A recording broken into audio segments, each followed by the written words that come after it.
Caso de um homem chamado William James Sidis, considerado o QI mais alto de todos os tempos.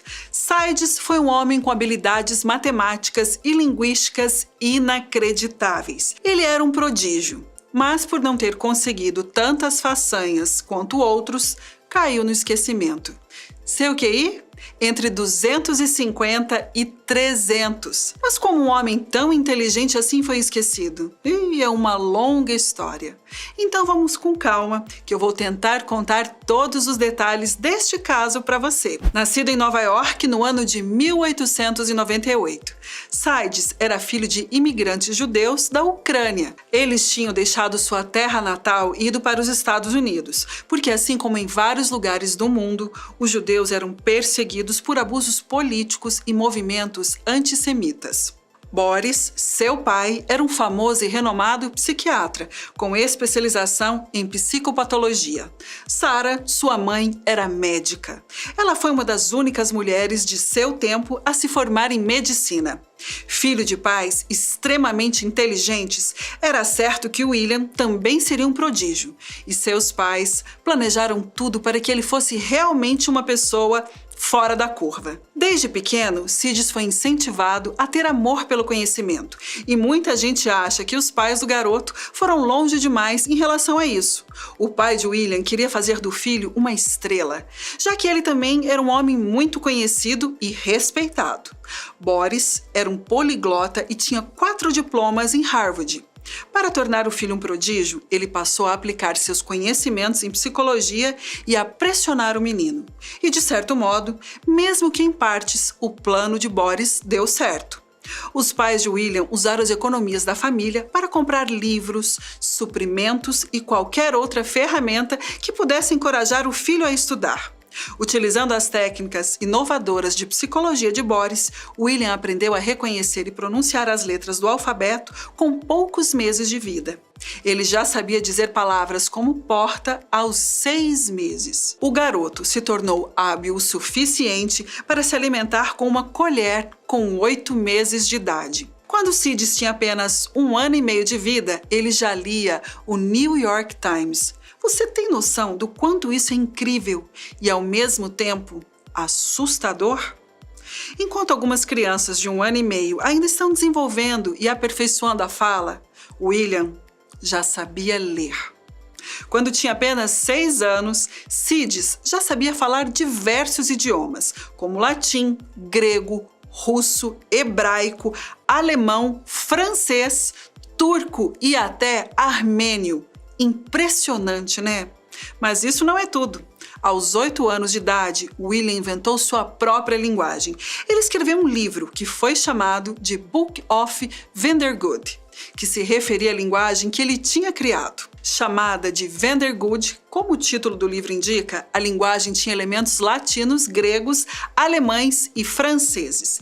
Era uma mistura maluca de vários idiomas, com regras gramaticais e tempos verbais. No livro, Sidis ainda colocou um pequeno dicionário que traduzia algumas palavras da linguagem que ele tinha criado. A essa altura, estava claro que Sidis era um prodígio, prova de que o plano de seu pai estava dando certo. Quando completou 9 anos de idade, foi levado para Harvard pelo pai. Infelizmente, eles rejeitaram o pedido, alegando que o garoto era novo demais. Porém, 2 anos depois, em 1909, William entrou para a história ao se tornar a pessoa mais jovem ao entrar em Harvard.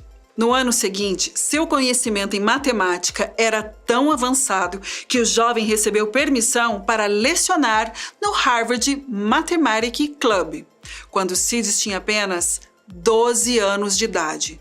Todos ficaram fascinados com a inteligência de William. Muitos professores acreditavam que ele seria um excelente matemático, queria desenvolver novas teorias e inventar novas maneiras de calcular fenômenos astronômicos. Nos jornais, era contada a história de uma criança prodígio que estava ensinando em Harvard. Pouco tempo depois, em 1914, Sidis se formou em Harvard com 16 anos de idade. Mas apesar do sucesso, ser considerado um gênio em terna idade tinha suas consequências. Na sua infância, Em vez de brincar, ele estava resolvendo problemas de matemática. Na adolescência, em vez de estar socializando e se divertindo com seus amigos, estava estudando em Harvard.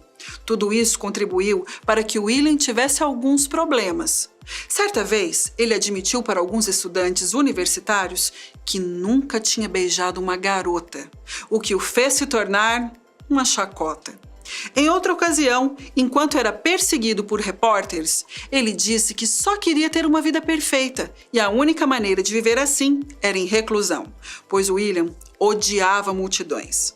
Após se formar em Harvard, muitas pessoas, incluindo seus pais, esperavam grandes coisas de Sidis. Ele estudou e ensinou matemática na Rice University, em Houston, no Texas.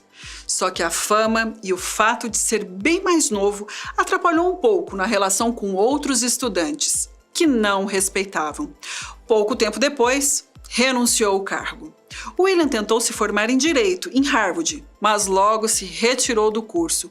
Por mais brilhante que fosse, essa ideia de ser um gênio e estar sobre os holofotes não o agradava.